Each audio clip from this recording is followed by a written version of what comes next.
ఈరోజు నా బ్రేక్ఫాస్ట్ అండి. ఇది వచ్చేసి ఈజీ, హెల్దీ, ఇంకా లేజీ పర్సన్స్కి పర్ఫెక్ట్గా ఉంటుంది. ఏమో ఒక స్పూన్ గీ కూడా యాడ్ చేసుకున్నాము. డ్రాగా అయితే తినేసి చూస్తాను ఎలా ఉంటుందో. గీ తినడం డ్రాగా. ఇదిగోండి మా అమ్మ వాళ్ళ ఇంట్లో వేడివేడిగా లంచ్, వైట్ రైస్ ఇంకా మటన్ పాయా కర్రీ, వేడివేడిగా ఎమ్మగా. ఫ్రూట్లోకండి పైనాపిల్ ఇంకా జామకాయ. ఈరోజు డిన్నర్లోకండి వేడివేడిగా రోటీ,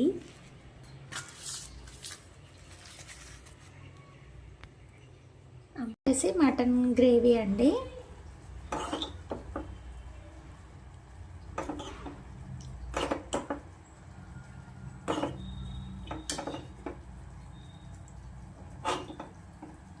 రోటీ ఇంకా పాయా కర్రీ కాంబినేషన్.